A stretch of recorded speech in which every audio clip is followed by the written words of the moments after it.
الله أما بعد. Our discussions have been about the precedents to the day of Qiyamah, and we were reading from the book Ashraط by Shaykh Yūsuf ibn AbdiLlāhi Al-Wābil. And the first two classes we had, some of the brothers raised the issue that the classes, although lengthy, we did not know, we were not as time cautious as we would be in our previous classes. And so we did not have, on each of those occasions, we did not have sufficient time to ask questions. So I had thought that instead of just going all ahead, reading headlong, we should create a class before we finish, such that we could have the benefit of raising the questions that we have. We read up to about the 25th point, cool? 28th point. We got to 28, Abi. Ashuhu. 28. It's PhD. I didn't understand the way the PhD were saying it. The 20th point. That is At-Tibyān fil Bunyan. The fact that human beings will compete to build tall structures. The fact that human beings will compete to build tall structures. And like we mentioned on that occasion, Abdullah ibn Abbas radiyallahu anhu reports a hadith from the Prophet Muhammad sallallahu alayhi wa alihi wasallam, and that hadith, Shaykh Ahmad Shakir mentions it in his tahqiq of Musnad Imam Ahmad to be hadithun hasanun, wherein the Prophet said alayhi salatu wassalam that those who will compete in the construction of tall structures are the Arabs. It's one of the signs of the last hour. And if we look at that hadith of Jibreel, in which he said alayhi salatu wassalam that وَأَن تَرَى الْحُفَاةَ الْعُرَاةَ الْعَالَةَ رِعَاءَ الشَّاءِ يَتَطَاوَلُونَ فِي الْبُنْيَانِ. The Prophet said alayhi salatu wassalam وَأَن تَرَى الْحُفَاةَ, you are going to see barefooted people, al-ura, people who will be only barely dressed. They could be described to be naked because they will only be barely dressed. Al-ala, they are poor people. It says ri'a asha, they are rearers of livestock. Yatatawaluna fil bunyan, they will turn to become people competing to build tall structures. If you go back to the history of people like the United Arab Emirates, Abu Dhabi, before they discovered oil, you would see that they were really those described in this hadith. They were real Bedouins. The same thing if you go to Qatar and study the history of those people, they were real Bedouins. They did not know anything. يَتَطَاوَلُونَ فِي الْبُنْيَانِ. But these days, they compete in tall structures. I think yesterday or a day before, one of those tall structures went on fire. And a lot of people died. May Allah protect us. So, this is one of the signs of the last hour, that the Muslims, Arabs, will compete to construct tall structures. The point that followed that was wherein he said, alayhi salatu wassalam, wiladatul amati li rabbatiha. Wiladatul amati li rabbatiha. A female slave giving birth to her master. In another report, li rabbatiha, here it says her mistress. But it has a riwayah, li rabbiha, her master. A slave that is a female will give birth to her master. Ulama have given various interpretations on what does it mean that a female slave will give birth to her master. Some of the ulama say what that would mean, like Al-Imam Al-Khattabi rahimahullah, that what that would mean was later on, the Muslims will have a lot of captives in a war. So when we manumit the women who are captives in a war between Muslims and non-Muslims, legally recognized Shari'i jihad battles that will be declared by a government of Islam, established government of Islam. In such cases, they would have women who will be manumitted and married as women. So when you manumit them and marry them, or you may not even marry them, when you have them as your slaves and you have children from them, those children are not slaves. So it will be like they gave birth to their masters, because the children are not slaves, but their mothers are slaves. But people like Al-Hafiz ibn Kathir, people like Al-Imam Al-Hafiz ibn Hajar, they say this interpretation is far-fetched, because the Messenger alayhi salatu wasalam was talking about something that will happen at a later time, and that Muslims, even shortly after the Prophet's demise alayhi salatu wasalam, they had situations where they had women that they got as captives from battlefields, and those women gave birth to children. Those children were not slaves. So this thing happened even very shortly after the Prophet Muhammad sallallahu alaihi wasallam. So, but he's talking about something that will happen later. So what does it mean? So the ulama say this hadith, وَأَن تَلِدَ الْأَمَةُ رَبَّتَهَا, what it means is that the children will be relating with their parents as if their parents are their slaves. Children today, towards the end of time, they will relate with their parents as if their parents are their slaves. This is the meaning, the correct meaning of that word, وَأَن تَلِدَ الْأَمَةُ رَبَّتَهَا, that a slave woman will give birth to her master, meaning that a woman will give birth to a child that will behave to her as if that woman is what? Is a slave. This is the meaning of this hadith, and it is one of the signs of the last hour. We live in a time now when children tell the mother, "Man, I don't have time for you." Girls and boys, people tell parents now, "I don't have time for you." And Allah had ordered us. He says, وَقُلْ لَهُمَا قَوْلًا كَرِيمًا. When you speak to your parents, speak noble words to them. It says, وَخْفِضْ لَهُمَا جَنَاحَ الظُّلِّ مِنَ الرَّحْمَةِ. وَخْفِضْ لَهُمَا. Lower the wings. Lower your wings for them. مِنَ الرَّحْمَةِ. Out of mercy. So when you come down to parents, we should come down to parents mercifully. Because parents, wallahi, we are parents now. Parents suffer for children. Parents suffer for children. From the first day of pregnancy and till we die.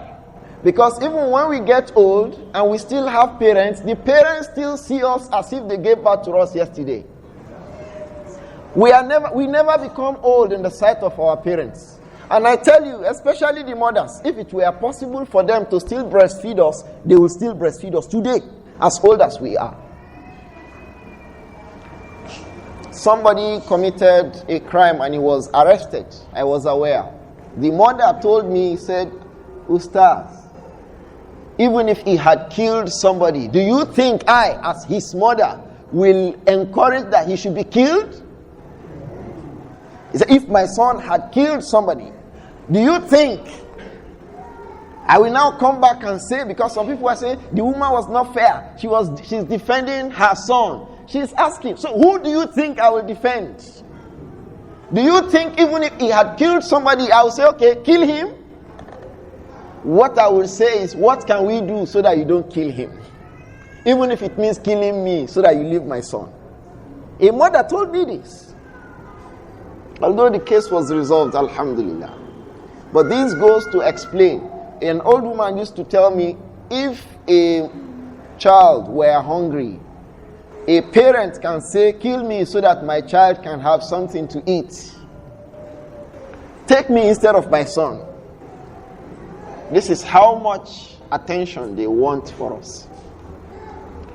When we're young, when we don't sleep, they don't sleep. When we are worried, they are worried. When we are happy, they are happy. May Allah protect us. But at the end of time, things will turn upside down. So the children will relate with their parents as if the parents are their slaves. So this is the meaning of that hadith, وَأَن تَلِدَ الْأَمَةُ رَبَّتَهَا. That at the end of time, al-amatu, the slave will give birth to her master or her mistress. Rabbatuha, rabbatu refers to female master, which we call mistress. But there are riwayat that indicates that the hadith has come with the two loves. لِرَبِّهَا وَلِرَبَّتِهَا. Some referring to females, some referring to males. So this will further enhance that explanation that it means parents, both father and mother. Children will relate to their parents as if the parents are their slaves. From amongst the signs of the last hour, the 22nd point, it says kathratul qatl, much killing, widespread killing and murder. In some riwayat it says yaqtulu ar-rajulu akhahu, a man will kill his brother. It's not talking about Muslims fighting non-Muslims. It says ar-rajulu yaqtulu akhahu, a man will kill his brother. Wa yaqtulu jarahu, he will kill his neighbor. Wa yaqtulu ibn ammihi, he will kill his cousin. One of the companions of the Prophet Muhammad sallallahu alaihi wasallam. In some riwayat it says Abu Musa al-Ash'ari. In some others it says it was Abu Sa'id al-Khudri. But ulama say these two hadiths have come separately. It occurred to the two of them. One of them asked the Prophet Muhammad alayhi salatu wassalam. He says, Ayakunu ma'ana ya Rasulallah ukuluna? Will our senses be with us on that day? Because it is not easy to understand the fact that a man will kill his brother, or that a man will kill his neighbor, or that a man will kill his cousin. So that wouldn't have happened except for the fact that the person who is killing the next person, something is wrong with his intellect. So they asked, would we have our intellects on that day, O Messenger of Allah? And he said, alayhi salatu wassalam, that tunza ukulu akthari zalika zaman. The intellect of the majority of the people will be taken away at that time. He said, alayhi salatu wassalam, wa yukhlafu lahum haba'um minan nas la ukula lahum. Those who will be left amongst people are haba'um minan nas, non-entities, useless, stupid idiots. La ukula lahum. They will be senseless. And that's why in another hadith, when it describes this killing, the Prophet said, alayhi salatu wasalam, that a man would kill a person, وَلَا يَدْرِ الْقَاتِلِ لِمَا قَتَلَ. Al-qatil la yadri lima qatala. The person who killed another person would not know. If you ask him, this person you killed now, why did you kill him? He would not know. وَلَا الْمَقْتُولُ لِمَا قُتِلَ. And the one who was killed too would not know why he was killed. A few moments ago we heard that the former professor of agronomy was killed. I think somewhere in Kano. He was robbed by armed robbers. He went to the Utrecht with his driver to the nearest police station and identified himself. I am this is my driver. He brought out his driver's license. And he was beaten to death according to the report. The driver managed to run into the bush. So, if you ask those who killed this poor individual, he has even retired as a professor. So somebody has served as a professor perhaps for 35 years, and then has retired. And then he cannot find safety in the lands where he lives. So those who killed him now, if you ask them, what did this man do to you? They will not be able to say this was what he did. And the one who killed him too will not be able to say this was what the man did. So this is the way killing will be widespread. May Allah protect us. In some riwayat, the Prophet ﷺ was asked by the companion, if we are there at that time, what should we do? He says, Kun ahada abnei Adam. Be one of the children of Adam. This hadith, this report occurs in Sunan ibn Majah. Be one of the children of Adam. Al-Imam al-Albani grades it authentic in Irwa al-Ghalil. I'm saying this because this riwayah has issues amongst the ulama. So we can refer to it. That the man said, be one of the children of Adam. Don't be the killer. Be the killed instead. Be the killed. Don't be the killer. Don't be the killer. May Allah protect us. It is better for you. There are two difficult situations. What happened in the case of the two children of Adam? Because it says, be one of the children of Adam. Allah says, وَاتْلُ عَلَيْهِمْ نَبَأَ أَبْنَيْ آدَمَ بِالْحَقِّ. Tell them, O Messenger, read to them the story of the two children of Adam in truth. إِذْ قَرَّبَا قُرْبَانًا. The two of them placed forward things of sacrifice, things of worship before Allah. It says, فَتُقُبِّلَ مِنْ أَحَدِهِمَا وَلَمْ يُتَقَبَّلْ مِنَ الْآخَرِ. It was accepted from one and it was not accepted from the other. Yes, this story, there are names, Habil, Nabil, and all of these. There are no authentic reports regarding the names of these two children of Adam alayhi salam. So we leave it as Allah left it, and as the Prophet left it alayhi salatu wasalam. In that verse, Allah did not mention their names. In this hadith, the Prophet sallallahu alayhi wasallam did not also mention their names. And it is from the issues of the past. So if a person mentions their name without authentic hadith, it is part of rajmun bil ghaib. A person interfering regarding the matters of the unseen. So it was accepted from one of them. وَلَمْ يُتَقَبَّلْ مِنَ الْآخَرِ. And it was not to be accepted from the second one. قَالَ لَا قُتُلَنَّكَ. This one from whose hands Allah will not accept his worship, he told his brother, I will kill you. I will kill you. His brother said to him, that if you kill me, إِنِّي أُرِيدُ أَن تَبُوءَ بِإِثْمِي وَإِثْمِكَ فَتَكُونَ مِنْ أَصْحَابِ النَّارِ وَذَلِكَ جَزَاءُ الظَّالِمِينَ.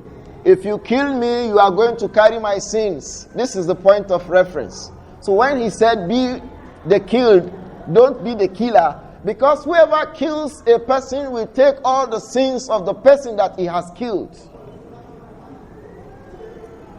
If a Muslim is a police officer, he will understand that no life must go out of his hands, because he will realize that his job does not justify him taking someone else's life prejudicially. The sins of that person will come on you on the day of Qiyamah. This is the point of reference. It says, Inni uridu an tabu'a bi ismi, you will carry my sins. Wa ismika, and you will carry your own sins.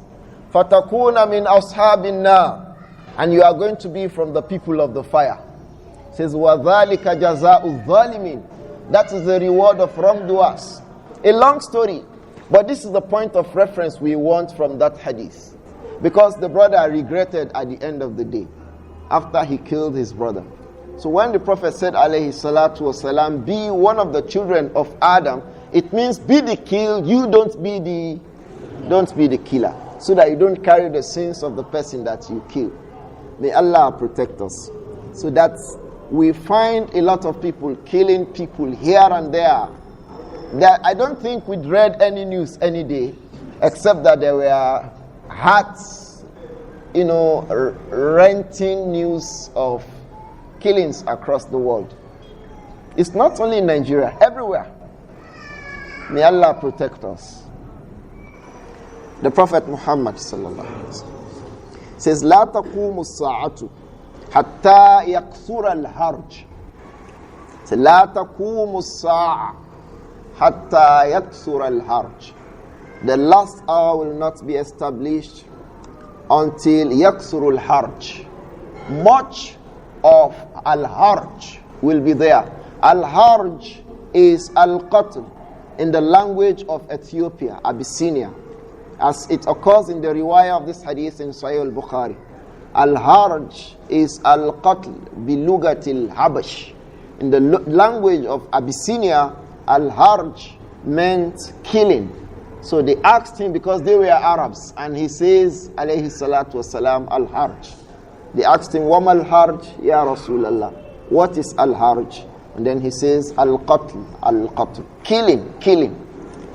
May Allah protect us. And the 23rd point, the Shaykh said, taqarubu zaman. Taqarubu zaman. The times will be nearer. Times will be nearer.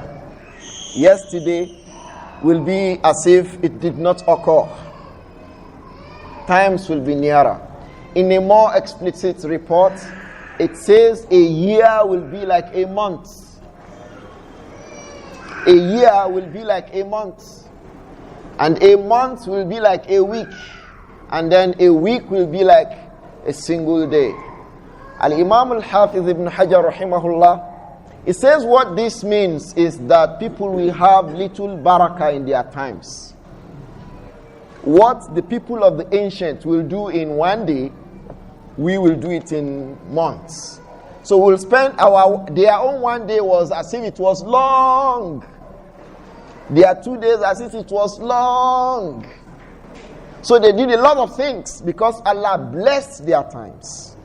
Ulama say the times will appear not blessed, deprived, bereft of blessings, because it is full of sins. A lot of sins. So the barakat of the time will be reduced. Allah will remove the barakah of the time.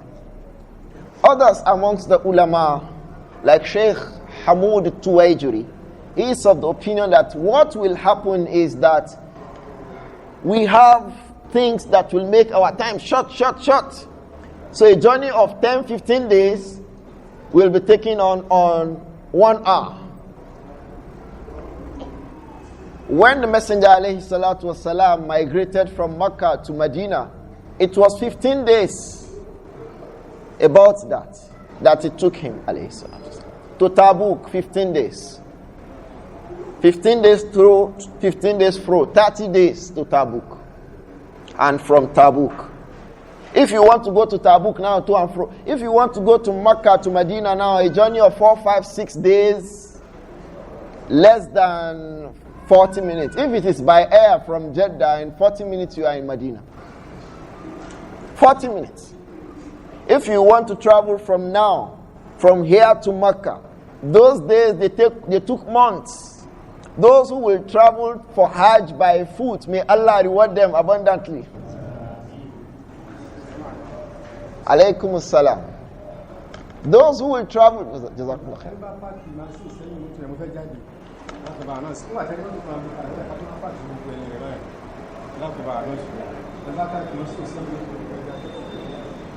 I think we heard what Imam said.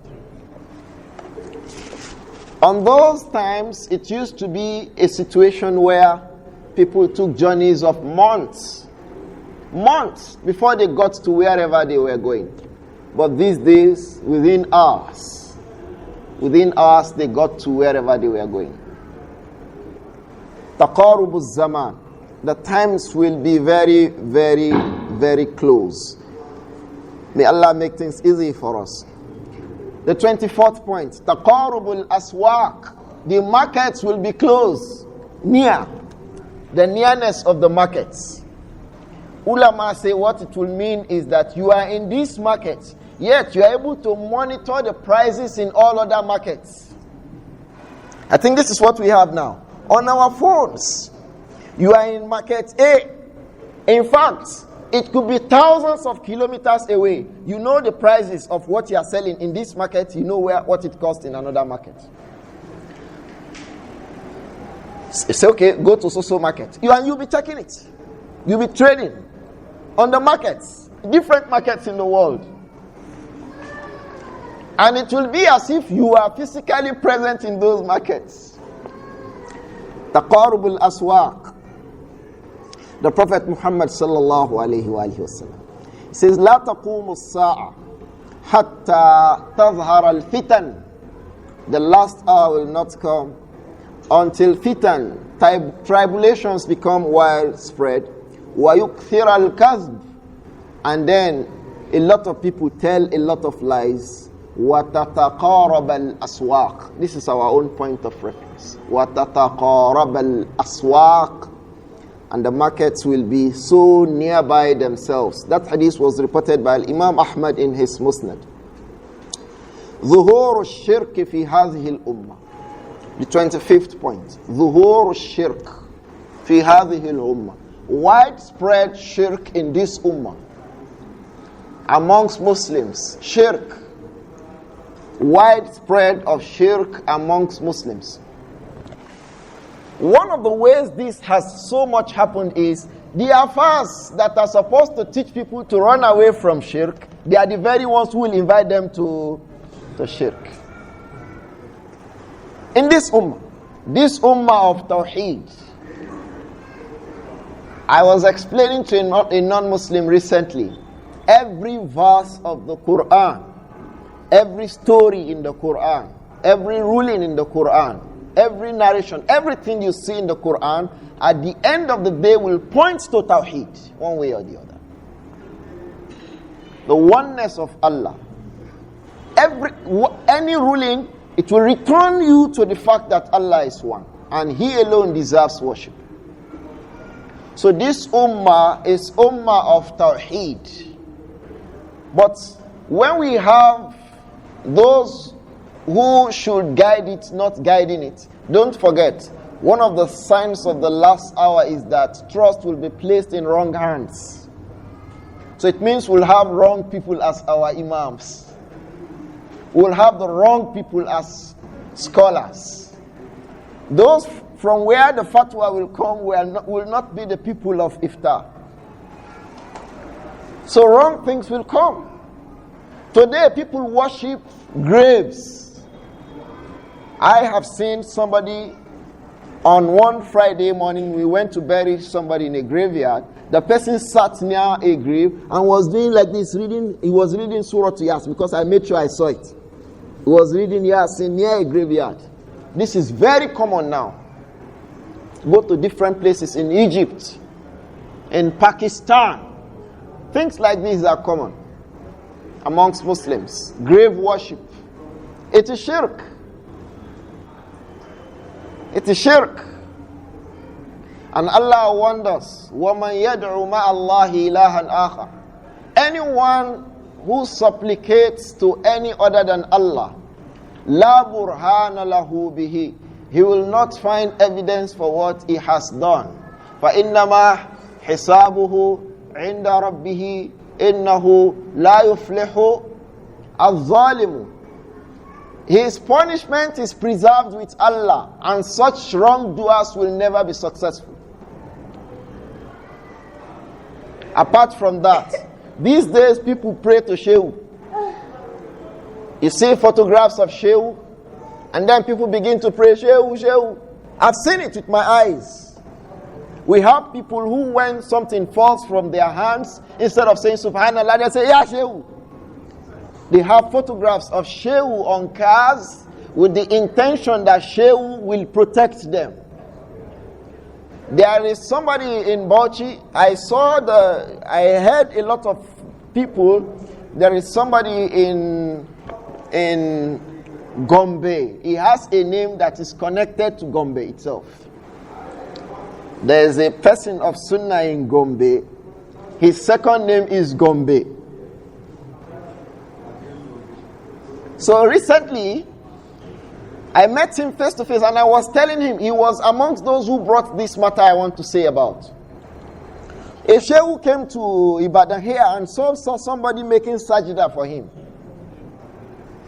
Because in Sufiya, they believe that their shuyukh, their shaykhs, identify, they are incarnates of Allah. So he was making sajda to the sheikh. This malam I was talking about spoke a great deal about this matter. This is pure shirk. The one that made sajda for the sheikh is committing shirk or committed shirk, and the sheikh himself commits shirk to allow the sajda be done for him. Sajda, as we make in salah, was done for him. I saw the video at the time. So this ummah that the Messenger sallallahu alaihi wasallam paid every attention to make sure that shirk goes out of it is the same ummah that those who are supposed to teach people to come out of shirk will now teach the people to commit shirk. May Allah protect us. Don't now think that it is only amongst us. Even amongst Arabs, these practices are there. These issues of shirk, people praying to graveyards and all of this. So one of the signs of the last hour is that you see the people committing, those who should be away upon Tawheed, they will be the very same people who will be committing different forms of shirk. So he said, ظهور الشرك في هذه الأمة. The Prophet Muhammad sallallahu alaihi wasallam says, لا تقوم الساعة. The last hour will not be established. حتى تلحق قبائل من أمتي بالمشركين. Until some tribes in my ummah become connected to the mushrikun.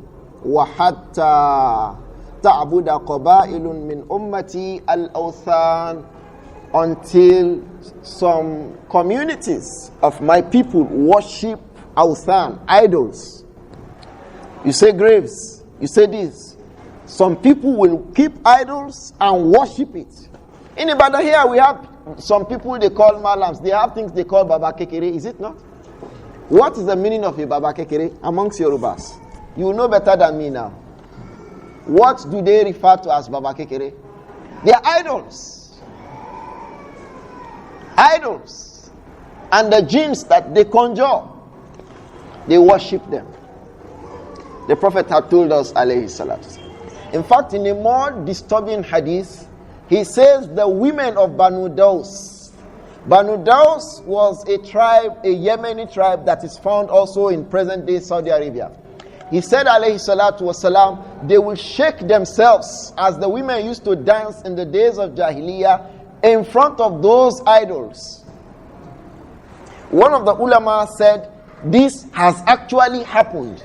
That before Muhammad ibn Abdul Wahhab started his da'wah of Tawheed in the Arabian Peninsula, this tribe, this Banu Daws, actually had women that were dancing in front of their idols. In confirmation of the statement of the Prophet Muhammad, alayhi salatu wasalam. May Allah protect us. The 26th point. He says, ظهور الفحش وقطيعة الرحم وسوء الجوار. ظهور الفحش وقطيعة الرحم وسوء الجوار. ظهور الفحش.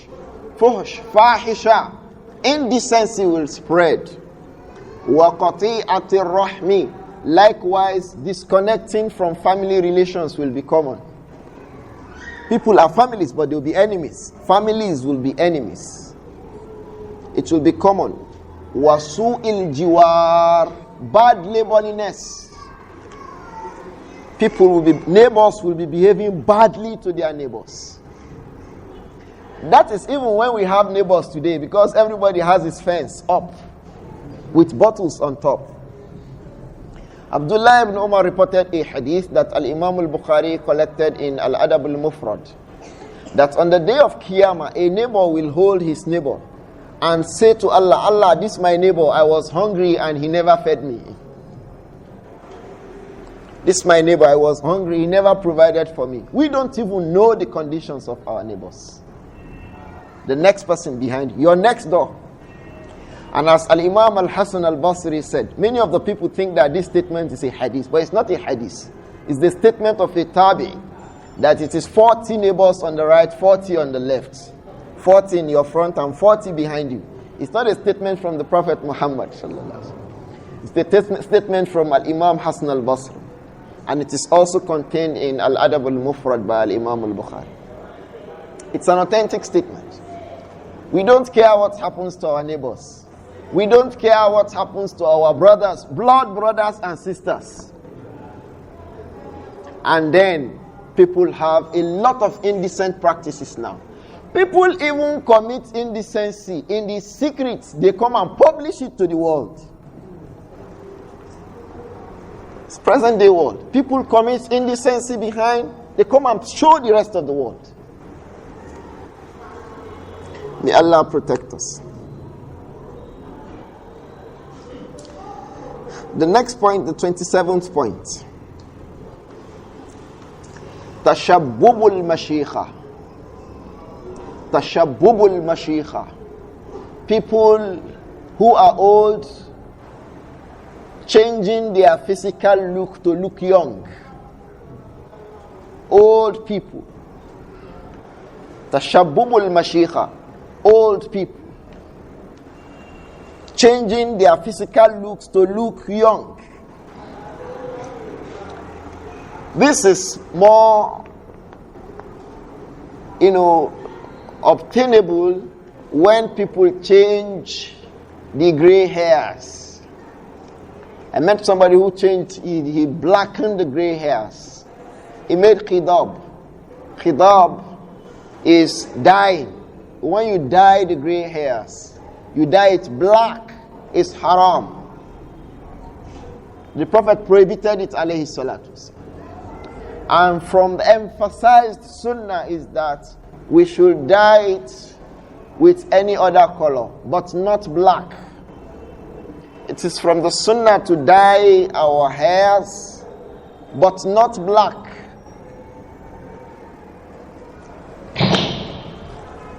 Abu Bakr as-Siddiq, amongst the companions radiyallahu anhum, has his father as a very old man. He died at 63 radiyallahu anhu. So we would imagine how old his father will be 9 years before. Because during Fath Makkah, his father was brought. The father of Abu Bakr as-Siddiq was brought to the Prophet Muhammad sallallahu alaihi wasallam. He accepted Islam and he had all his hairs white. So he said alayhi salatu wassalam, غَيِّرُوا هَذَا الشَّيْبِ. Go and change the color of this gray hair. وَجَنِّبُ السَّوَادِ. And make sure you avoid black. Ulama say this is evidence because Jannibu is min siyagil amr. So it's ordering us to avoid black, meaning it is obligatory that you must not use black to dye your hairs. But other colors are from the Sunan. Although as is in the hadith of Anas ibn Malik that was collected by Imam At-Tirmidhi in Ash-Shama'il, he mentioned that the Prophet ﷺ dyed his hair only when they were about 17 strands. 17 strands. In some of the reports from Anas, he said, no, even his hairs were not dyed. But the correct view, inshallah, as is in the hadith of Aisha and Abu Hurairah, also collected by Imam At-Tirmidhi in Ash-Shama'il, is that the Messenger alayhi salatu wasalam dyed his hairs brown because he used henna. And when you dye the hair with henna, it will appear brown. It's usually very, very beautiful and good looking. So he made that alayhi salatu wasalam, and the rest of the companions took to it. But we must avoid black. The Prophet Muhammad sallallahu says, يَكُونُ قَوْمٌ. Some people will be fi akhir الزمان, at the end of time. He says, يَخْضِبُونَ فِي آخِرِ الزَّمَانِ بِالسَّوَادِ. They will make khidab fi akhir الزَّمَانِ بِالسَّوَادِ. At the end times, they will be dying with black. Says, لا يريحون رائحة الجنة. Says, they will not smell the fragrance of Al-Jannah. So it's a major sin not to do it. To do it, we must not do it. Dyeing the hairs with black. So when you see it common amongst the Muslims, this makes us understand that the time is near. That hadith was from Imam Ahmad bin Hanbal and Abu Dawud in his Sunan. The 28th point, kathratu shuh. Kathratu shuh. Widespread avarice. Avarice. Stinginess. Somebody wants.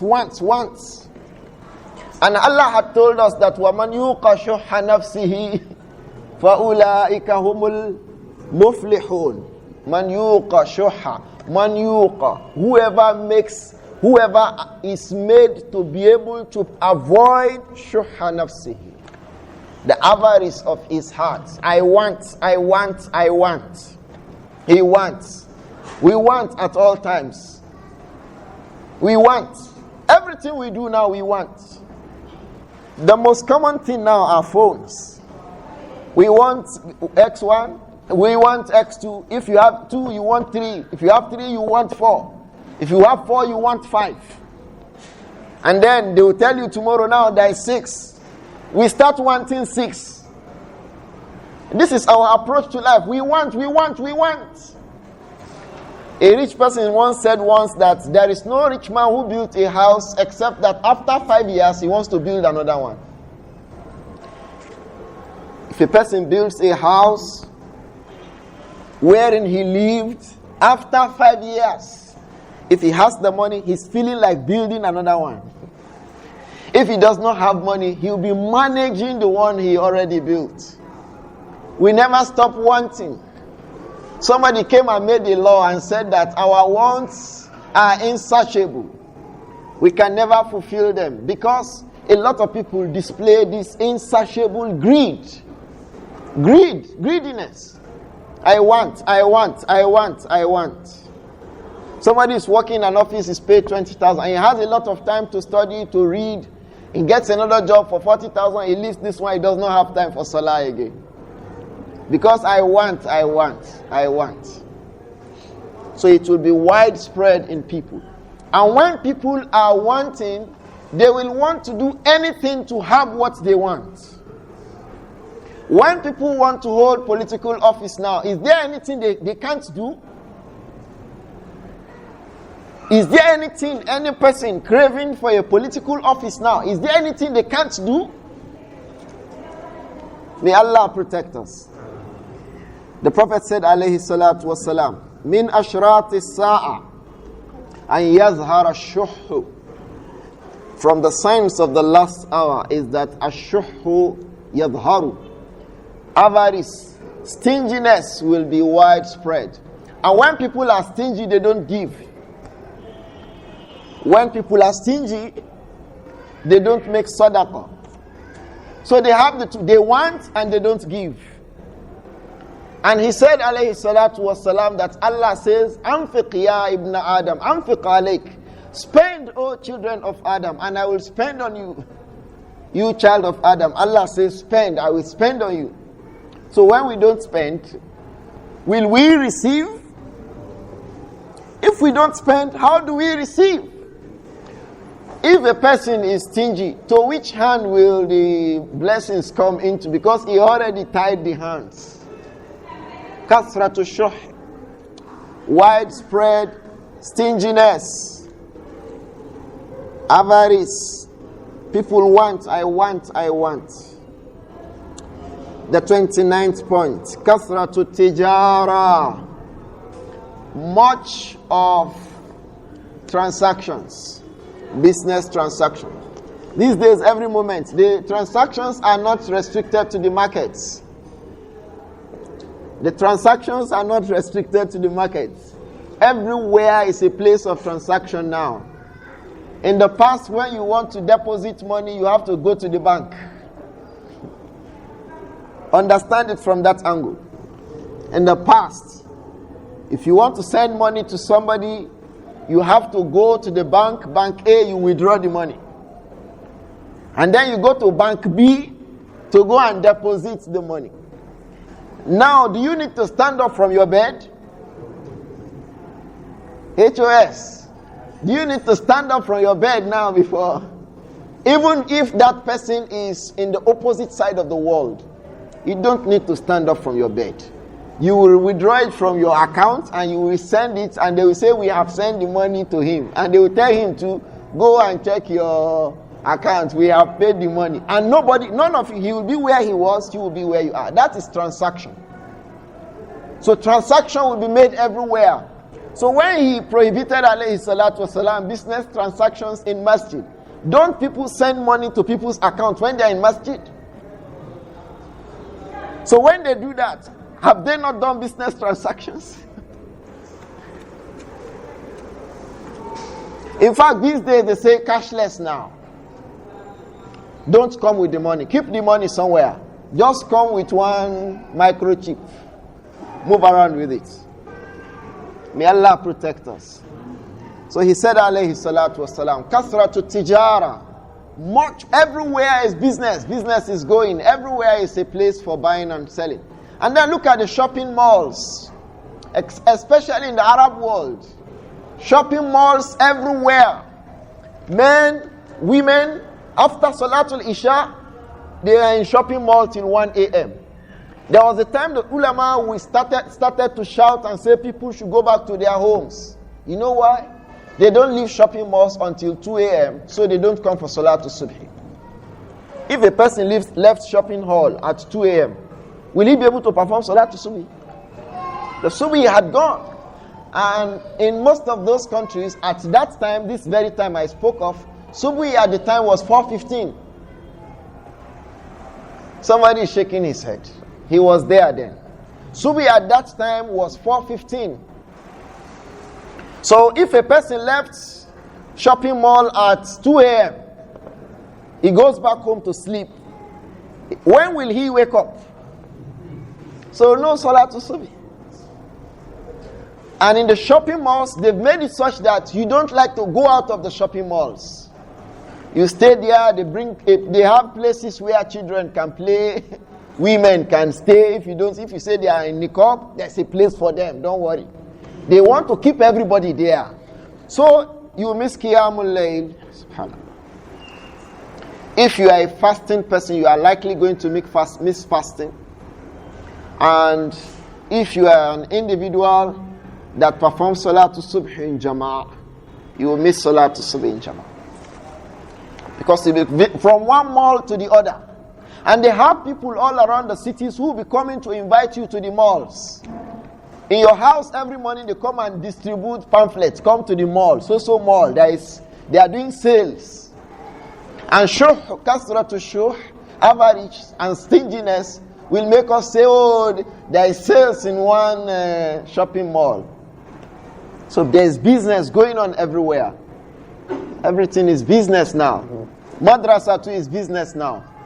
The caps the children will wear is business. The shoes they will wear is business. The uniform of madrasa is business. Everything is business.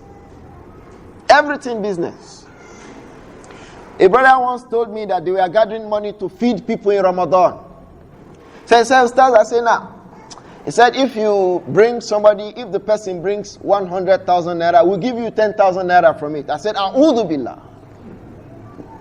You want to talk to somebody to bring some money for fi sabilillah, and they are negotiating that, don't worry.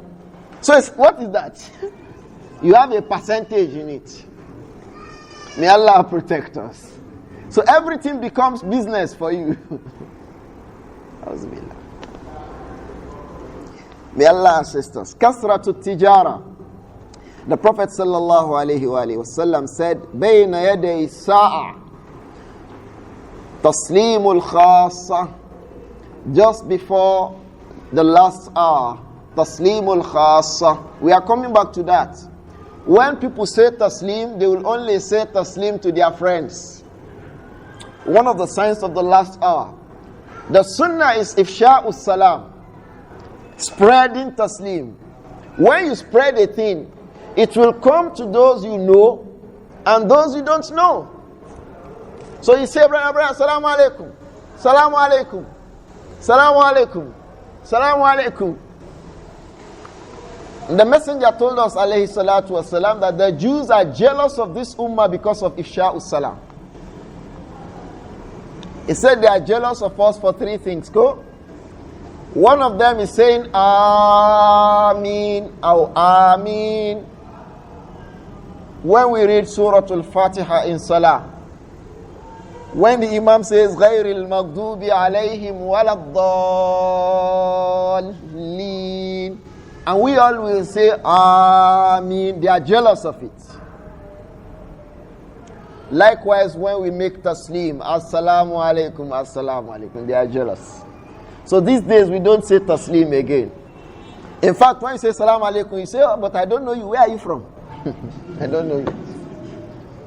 Must you know him and must he know you before he gives you salam? But today, if you don't know somebody, you don't say, I don't know him. I don't know him. Once you can identify him as a Muslim, say Assalamu alaikum. But in the last hour, these our times, it is until you know the person. Say, that person was greeting and I don't know him, so you expect him? You expect me to be greeting just anybody? Especially the so-called elites amongst Muslims now. So-called elites. May Allah protect us. So he says, وَفُشُوُّ التِّجَارَةِ, and widespread of business transaction. He said, alayhi salatu wasalam, حَتَّى تَشَارَكَ الْمَرْأَةُ زَوْجَهَا. Business will be so widespread to the extent that تَشَارَكَ الْمَرْأَةُ زَوْجَهَا.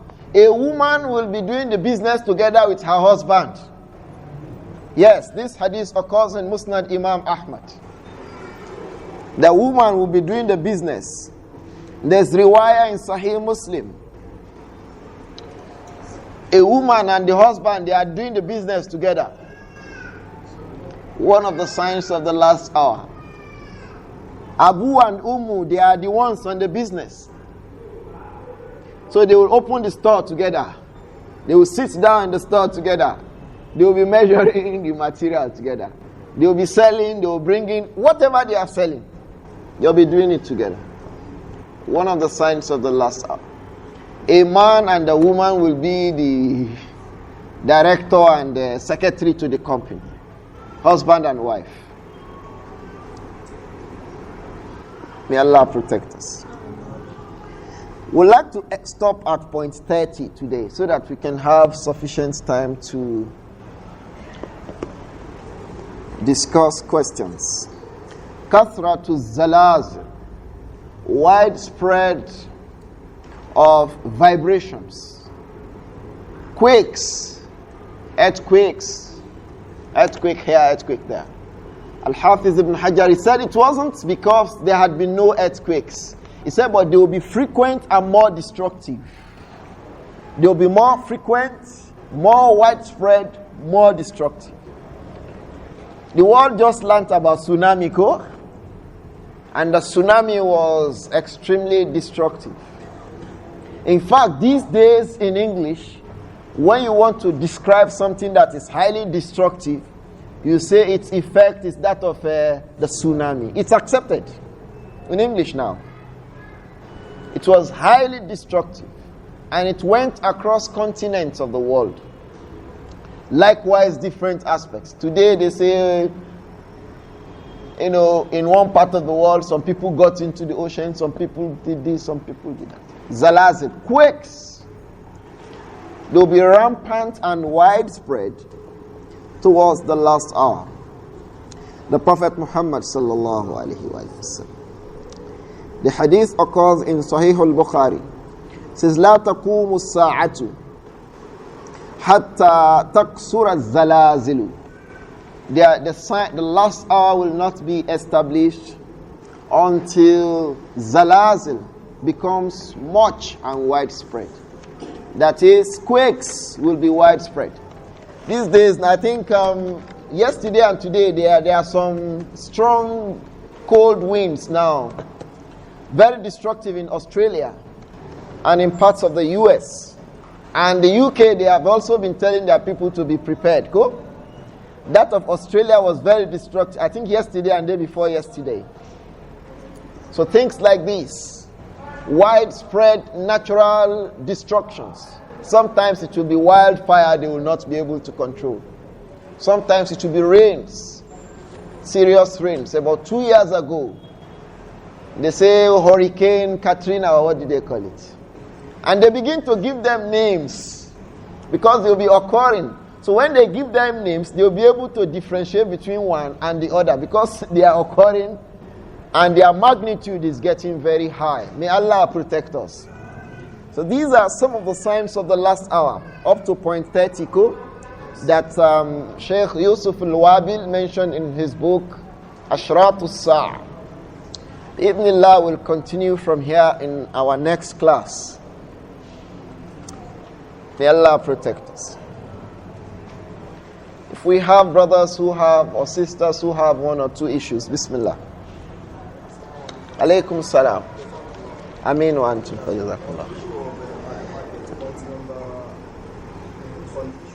Taqarub al-aswaq. Two markets. Initially, the markets are different, but the two markets are joined together. If someone wants to enter those markets, should that person be one as half of the two markets or different as half? If you have two markets that have now become one, the ruling is one market. They were two, but they are now one. The markets become connected. So when you make zikr to go into the market, and the correct thing is that that zikr is hasan. Some of the ulama say the hadith is da'if. But the correct thing, inshallah, is that that hadith is al-aqal hasan. The zikr of going into the markets. So instead of considering it as two markets, you consider it as one market, despite the fact that they are now connected into a single. Despite the fact that they were two markets, but because they are now a single market, the ruling of a single market will hold, inshallah. Secondly, sir. Now, last week we did mention, you described some women with very tall, the suku hairstyle, and the shoe. Last week we explained some women in the hadith that their hairs will be like the humps of camel, because they will pack it. The frontal part of it will be like the hump of the camel, and the back side of it will be like the tail of the camel. So he's asking, there is a hairstyle women call suku. Does it mean that it falls under it? Shaykh Muhammad ibn Salih al-Uthaymin says yes, it falls under it. That the women should avoid packing their heads on top of their heads. They should not pack the heads on top of their heads. When they pack the hairs, the packing should be anywhere away from the head, not on top of the head. So when they plait suku is just it. It will give you that same shape. Allahu A'lam. The same thing, packing the hair. Even if you didn't plait suku, if you pack the hair, don't put the pack on top of the head. Put it elsewhere. Maybe on the neck or elsewhere. And if you're a woman that the hair is not so long that it can flow on the ground, then avoid packing the hair. When you lose it, you plait it. When you lose it, you plait it. Allahu A'lam. Alaykum as-salam. Ask. Bismillah. Like you have mentioned some of the signs, such as building, tall buildings, and Aqua doing transaction. I want to ask, are those things, are those points that are raised? He has asked a question that many of the scholars have not discussed regarding Ashraط الساعة. But one of them discussed that I have seen, and he was very explicit in that discussion. Is it every point that is mentioned regarding the sign of the last hour that indicates that that thing is haram? If you say something will happen towards the end of time, like people contesting in the construction of tall structures, does it mean that constructing tall structures is haram? We say Abu and Ummu will be sharing in the market. Does it indicate that sharing the market is haram? Someone amongst the earlier scholars before Shaykh Yūsuf Al-Wābil in this book Ashraط was Hafiz ibn Hajar. He was describing a hadith, the hadith of Adi ibn Hatim in Sahih al-Bukhari and Sahih Muslim, in which the Prophet said alayhi salatu wasalam that when the time, that a time would come, you would find a za'ina. Za'ina is a lady, a Muslim woman that's in a hawdaj. The hawdaj now is an English word. A hawdaj is like something like a structure. Women used to go into it and they place it on beast of body, maybe on a horse or on a camel or something. Hawdaj. We know it. It has doors. Women stay in it, they lock them, and then with it they carry them away. That a woman will be alone in it, and then she can travel from Sana'a to Makkah. She will not be fearing anything except that she should not be missing on the way, because it's a long journey. She will not be afraid. And then one of the attributes of the Za'ina is that all of her neck is filled with ornaments. So as filled and as dressed in ornaments as she would be, she will not be afraid. Meaning she will not be afraid that she may be grabbed and then the ornaments taken away or fearing for her safety or all of this. She will not be afraid. And she will move from Sana'a, present day capital of Yemen, to Makkah without fearing anything except losing her way. So some of the scholars employ this hadith to mean that it is allowed for a Muslim woman to travel without her mahram. Of course, because it says a woman will travel from Sana'a to Makkah without fearing anything. So it means that it's allowed in the thinking of those amongst the people who employ that as evidence. So Hafiz ibn Hajar rahimahullah was saying in Fathul Bari that he said a time would come that will happen does not mean that it is allowed. Neither does it mean that it is what? Prohibited. Something being mentioned to be a sign of the last hour does not mean that it is allowed, and it does not mean that it is prohibited. So the question is, how do we know which ones are allowed, which ones are prohibited? We need text outside these ones to prove that it is actually prohibited, when those texts are not indicating that they are prohibited. If we want to know whether one of the signs of the last hour, to mention something to be a sign of the last hour means that that thing is haram, we need two things, or one of two things. The first one, we need to look for a hadith that indicates that this thing is haram. In the case of the woman we gave in that hadith of Adi ibn Hatim we just mentioned now, the Messenger alayhi salatu wasalam had told women that any woman who fears Allah on the day of Qiyamah should not travel except that she has her mahram. So this is the hadith that indicates that it is haram, not the hadith of Adi ibn Hatim. Ibn Hajar gave another example. He said towards the end of time, we'll read it too inshallah. He said, the Messenger said alayhi salatu wasalam, that a man will pass by the graves and he will say regarding the grave, the person inside the grave, Ya laytani makana. Sorry for me, I wish I'm in the position of the person inside the grave. He said, does this mean that it is allowed for a Muslim to wish to die? He said no. And then he mentioned the hadith of Abbas, that the Prophet ﷺ prohibited a Muslim wishing to die. But that it happened in the sign of the last hour, just that is not conclusive evidence to say that wishing to die is allowed. Because there is a clear-cut text that discusses whether it is allowed or not.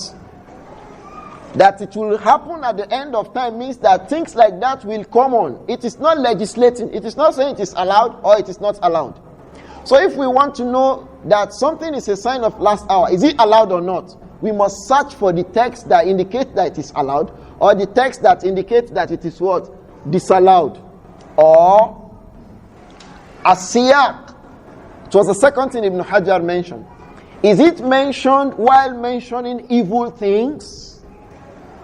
If that sign of the last hour was mentioned while mentioning evil things, it means that it itself is also what? Evil. If we don't find any other evidence. If we don't find any other evidence, it means that it itself is evil. But there are still some amongst the scholars who say even at that is not conclusive evidence. They say there is something they refer to in usul. They say it is part of al-istidlalu bi-dilalat al-iqtiran, making evidence with two things that are connected together, that each of them have their own rulings. So we should look for the evidence for each of them rather than saying that since it was mentioned along with this, then it must also be wrong. But it appears, Allahu A'lam, that in this circumstance, if an issue is mentioned as one of the signs of the last hour and it is mentioned along with evil things, the most likely thing is that it is evil. Why? Because the end time is known with widespread evil. So a good thing will not be mentioned alongside with evil things. So when it is mentioned with evil things, the most probable thing is that that thing itself is what? Evil. If it is mentioned along with evil things. Allahu Alam. This Shaykh Abdullah Al-Wābil discussed this matter in the opening chapters of his book.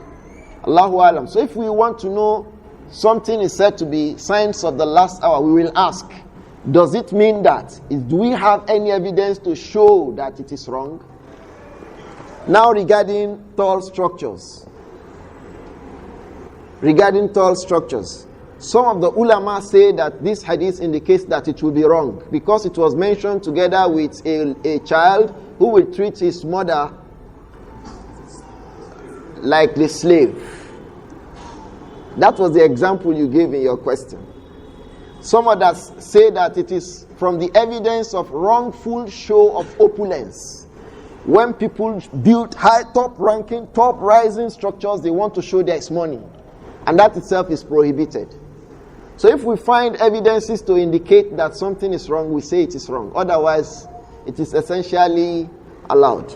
I hope this matter is clear. Ameen. Alaykum salam. Afa Muhammad. I've answered it, alhamdulillah.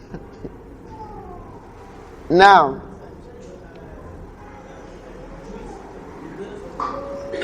you say what? The Jews, Banu Israel, they will be, yes, they jealous us for three things. I mentioned two because I didn't remember the third one.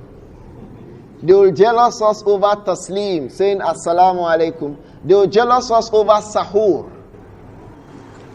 The third one is sahur. They will jealous us over sahur because they don't have sahur.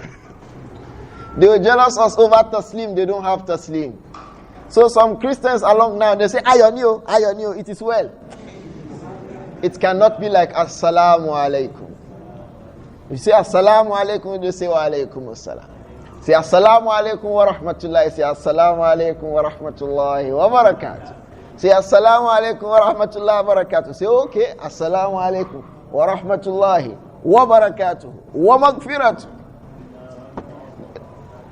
For them, they don't have a replacement. So they are jealous. Sometimes when you say salam alaikum salam, they say, oh, these new people and this your salam alaikum salam. They are jealous.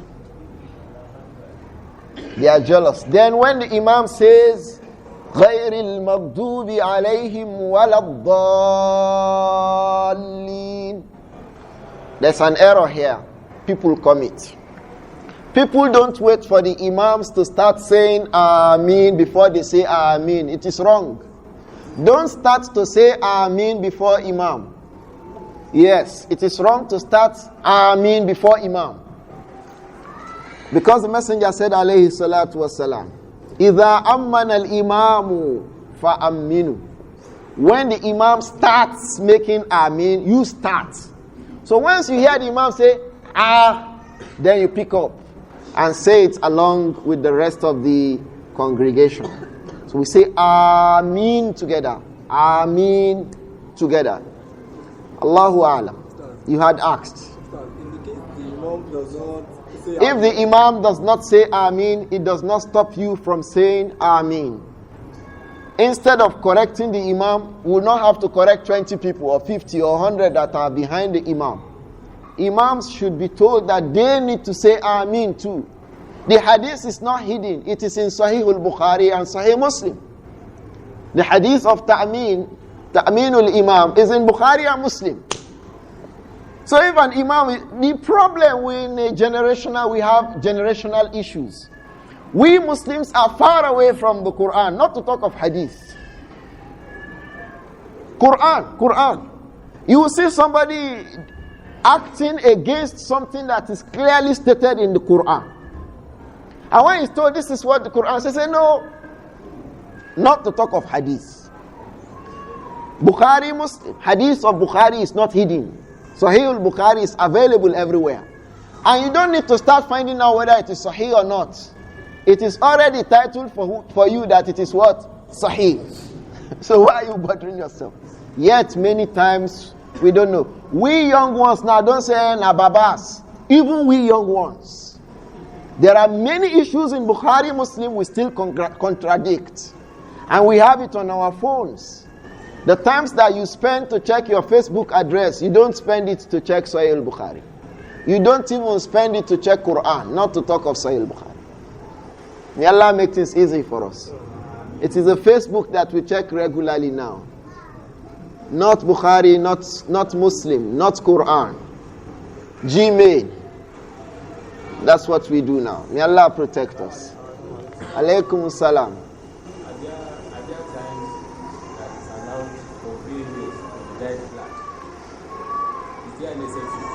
Is there any exception for the hairs to be dyed black? Is that your question? What exception do you think will be available? Like what? Darura. Because nothing will make a situation halal except darura. If something is prohibited, nothing will make it halal, nothing will make it allowed except what? Darura. Yes, you can say there are some people amongst the early Muslims who used to dye black. Like Al-Imam Zuhri rahimahullah. He used to dye black. The ulama mentioned them. But what they say regarding Al-Zuhri rahimahullah, Muhammad ibn Muslim, is that the narrations did not reach him, that the Prophet prohibited it. Alayhi salatu wasalam. So we will not act upon the mistake of Al-Imam al-Zuhri rahimahullah. We will follow the direct prohibition from the Prophet Muhammad. Is there anything they said again? Alayhi salatu. During the time of war. Ha! Yoruba are fast. They have a lot of hadith. So they don't read Sahih Bukhari again. May Allah protect us.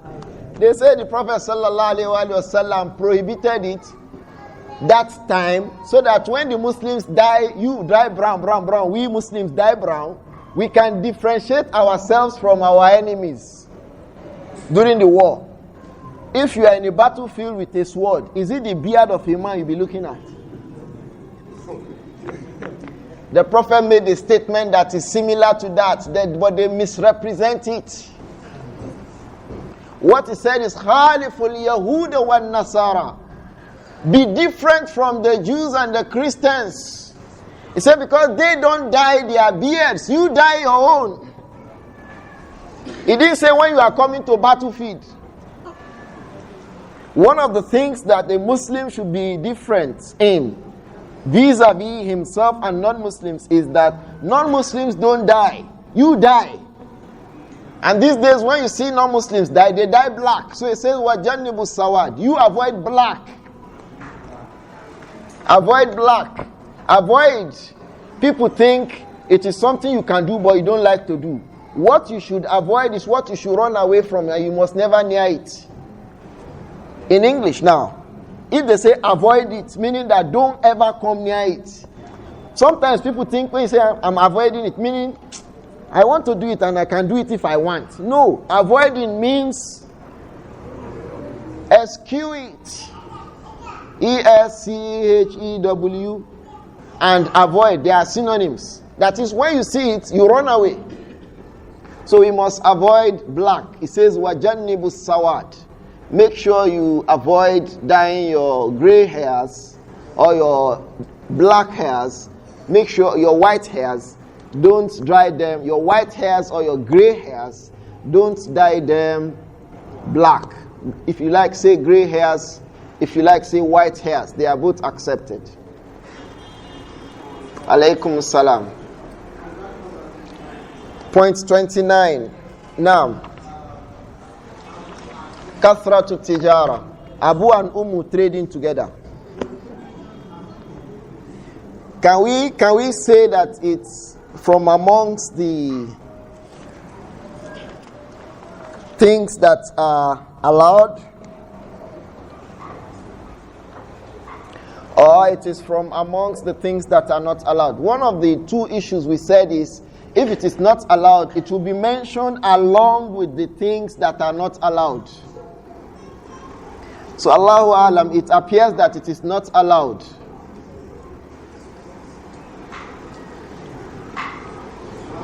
Alaykum salam. Now, you didn't understand. Okay, ask what you don't understand. You are just surprised and amazed. You don't understand that a man and a woman are trading together. Okay. Now, okay, proprietor. In what? In the business. That is what it is talking about. Now you are doing the business together.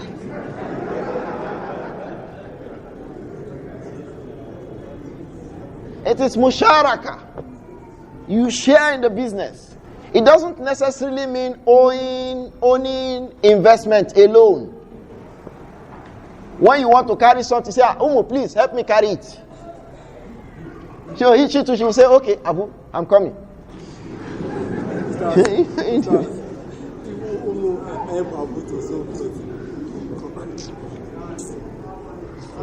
Alaykum salam. Allahu alam. Now, radiyallahu anha.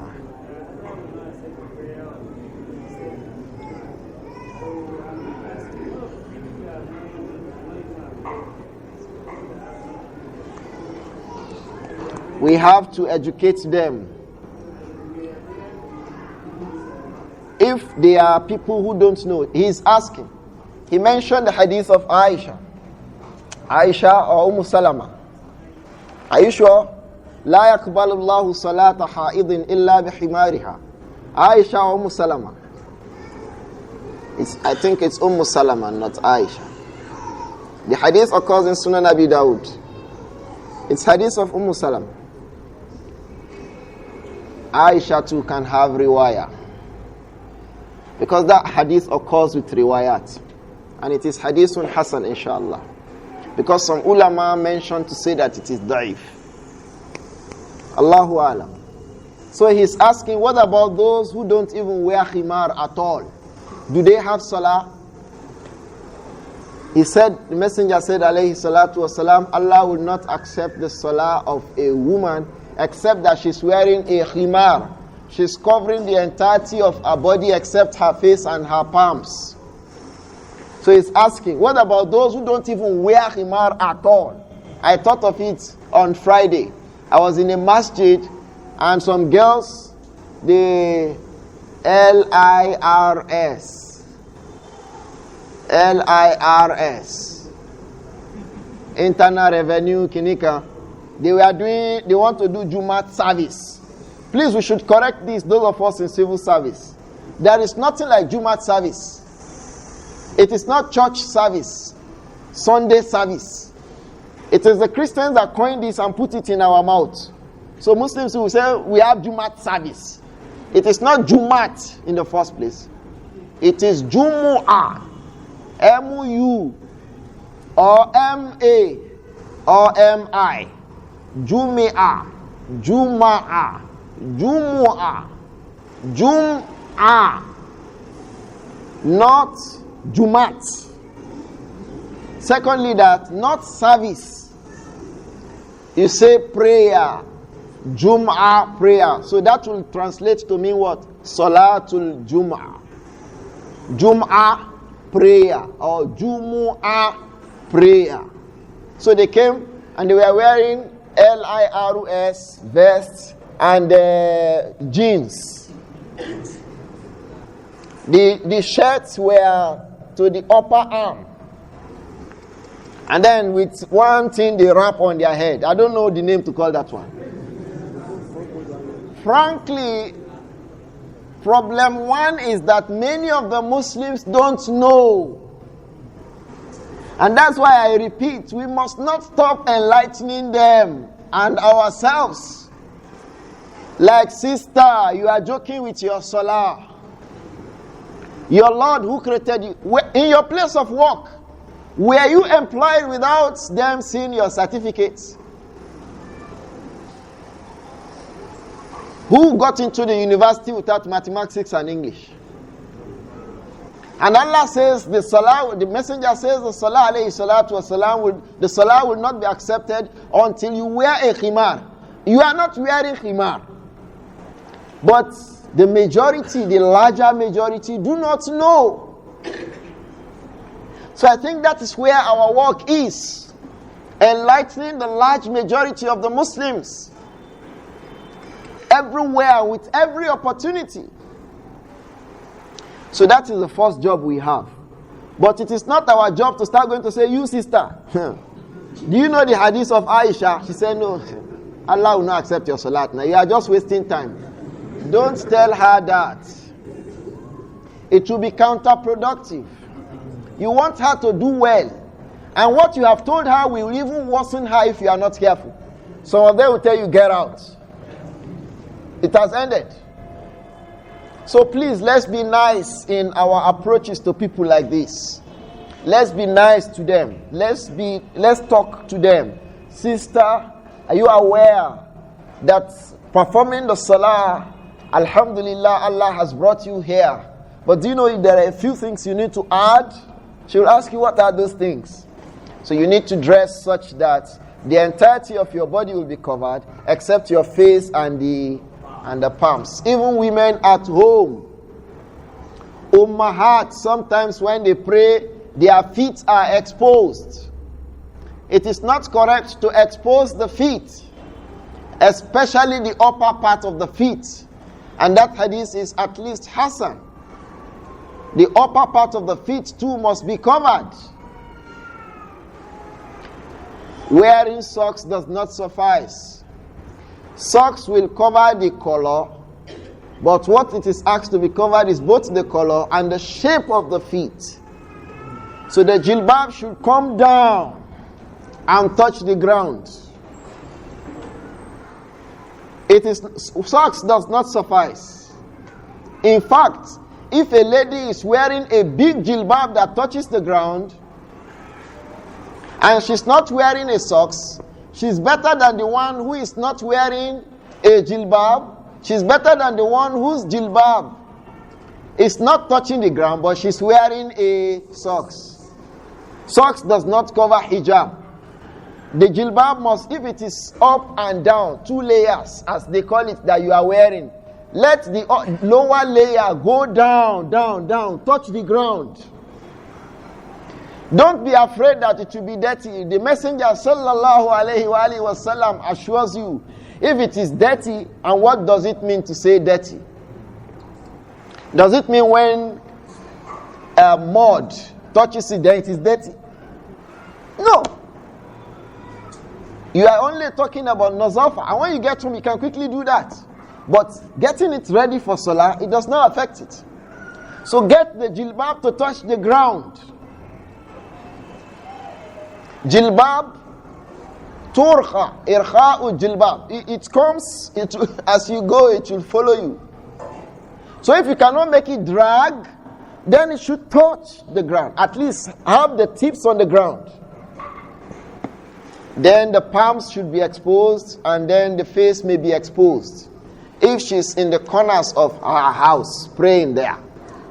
Otherwise, For those who hold that it is obligatory for her to veil the face, then it means if she's outside of the house, like coming to perform Salatul Jummah, she should also veil the face. But that should not be a problem to us. If she holds that it's not obligatory for her, she should wear the jilbab long and then open her face and her palms. But if she says, no, niqab is wajib for me, la bas. When you come to the masjid, when your husband allows you to come for the masjid, because Salatul Jummah is not obligatory for women. I think we read the hadith here. Likewise, comes to salawat in the masjid is not also obligatory for women. But it is not correct for men to disallow their wives if the women say they want to come to the masjid. It is not correct to say no, they should not come. The messenger prohibited us, alayhi salatu wassalam. He says, La tamna'u ima Allahi masajid Allah. The hadith occurs in Bukhari and Muslim, the hadith of AbdiLlāhi ibn Umar. The Prophet ﷺ said, do not prevent the female servants of Allah from coming to the house of Allah. So if a woman says, Abu, I want to go to the masjid, don't say, no, you can't go. Where are you going? Sit down in the house. Your house is better than you. Can you do that? Don't say that. Allow her to go once she asks for your permission. The only thing you can ensure is that she's fulfilling the conditions for going to the mosque. She's not wearing perfume and she's properly dressed in her jilbab. And then she can go to the masjid for khamsu salawat. Allahu a'lam. Alaykum as-salam. One question in two perspectives. These days of mistrust.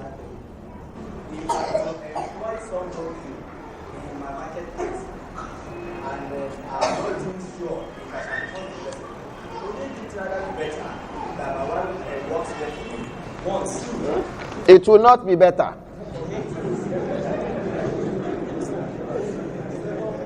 Allahu anzala ahsan al-hadith.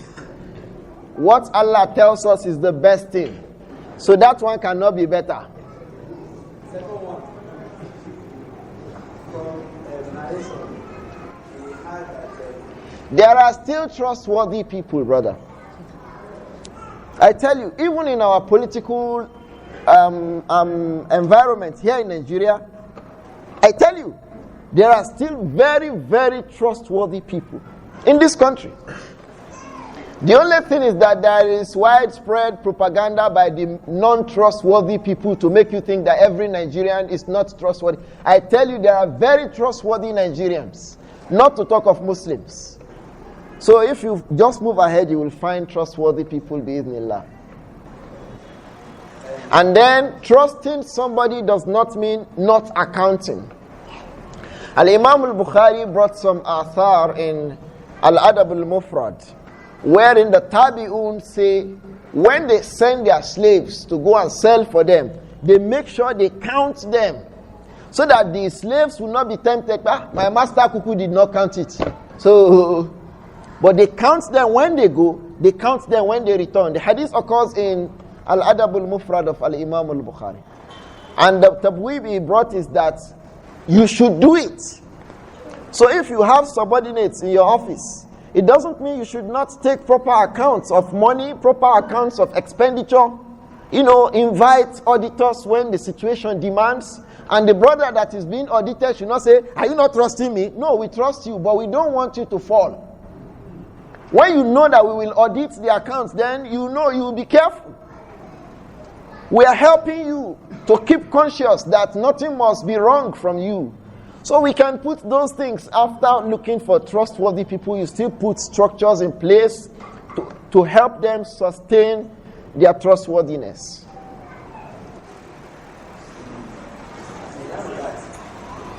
The second dimension has gone. Okay.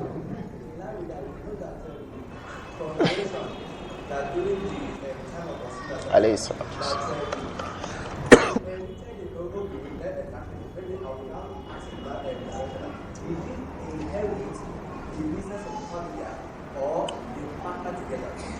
The messenger alayhi salatu wasalam come in another way. Come front face to face. Don't throw stones from corner. Come, please. He's trying to say, no, stay where you are. He's trying to say that, but the messenger traded with Khadija.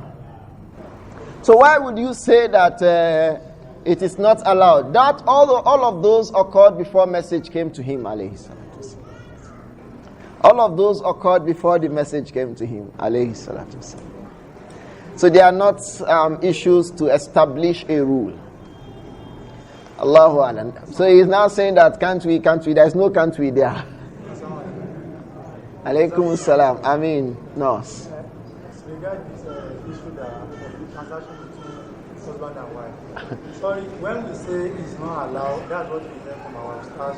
But we say, has there any other scholars that ever said that it is allowed? Please, can we have?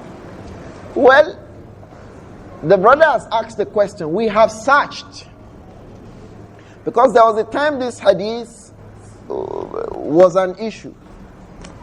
That, are you now saying that a woman cannot do the business along with her husband? The hadith occurs in Musnad Ahmad. Shaykh Ahmad Shakir left it like that. Others who spoke about it, I think also in Mustadrak Imam Hakim, they left it like that. Some of the ulama we asked said that it is not allowed. Later we asked him again, he said, he can't say, oh. He left it. But the issue is, the statements of the ulama are not evidences for the Sunnah or Quran. The Sunnah and the Quran are evidences for the statements of the ulama. So even if we don't see their statements, it does not mean that we cannot take a ruling from it, once it is apparent from the narrations. Allahu A'lam. Ameen. Alaykum as-salam. Ameen.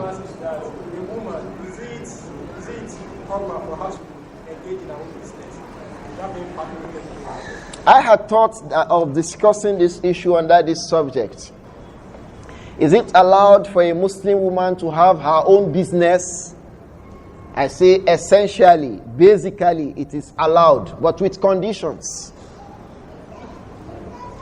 It is allowed for a Muslim woman to have her own business, but with conditions. These conditions are the important issues there. The first condition is that business she will do itself must be halal. It must not be a haram business. The second condition is that her husband must allow it. The evidence for that condition is clear, that it must be halal. The evidence that her husband must allow it is also clear. That business must not lead her to free mixing with the opposite sex. The business must not lead the Muslim woman to become free mixing with men. These days you have brothers whose wives are company secretaries, and the boss will invite them to the office. When she goes into the office of the director, will she open the door? Will she open the door? Okay, let's ask people in the corporate world. A woman is company secretary, personal PA of a director. If she goes to the office of the director, will she leave the door open or she will just go in? Doctor said she has to close the door. That is it. That is one scenario of free mixing. There are other scenarios of free mixing. Boys, girls in the office will be in the banks. Sometimes when you look at some of the girls that are married, you will be wondering, these ones are supposed to be married. They will throw jokes. They call each other by first names. Say, oh Lord, you come.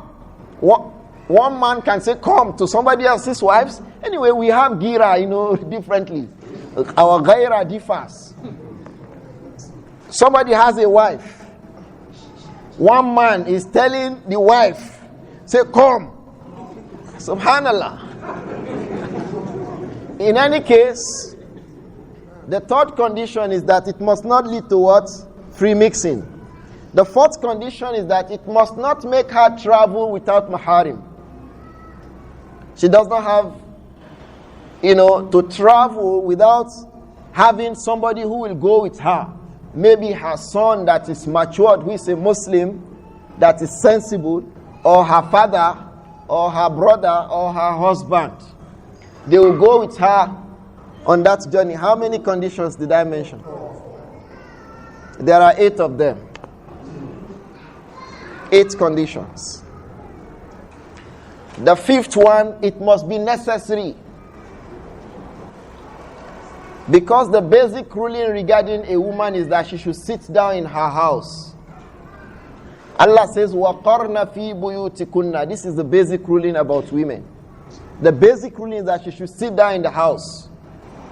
So except if it has to do with she's in the house and she's doing it in the house. Because what should take a Muslim woman out of her house are things of their necessities. Like Al-Imam Al-Hafiz ibn Kathir said in Tafsir ibn Kathir, while explaining this verse in Surah Al-Ahzab. How many conditions are those? Whenever she's going out to that business, she must be properly dressed in the dress of Sharia. There are Muslim women who walk these days and they wear knee-length skirts. It is haram. They will also wear these knee-length skirts to places where there are men. So when they sit down, they will be in trouble. When they stand up, they are in trouble. When a woman wears knee-length skirts, don't ask the kind of blouse she has worn. So even if the husband allows her, but the work does not allow her to dress except knee-length skirts, then she must not go out. That is, she must be properly dressed in the dress of Sharia before it will be allowed for her to go to those places. How many now?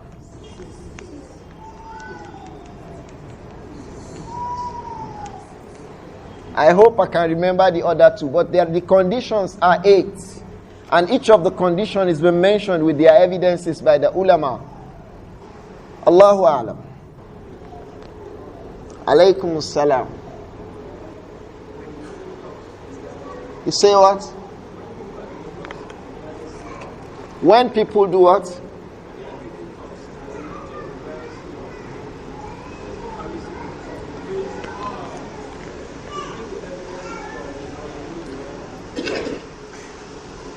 Giving evidences with Israeliyat.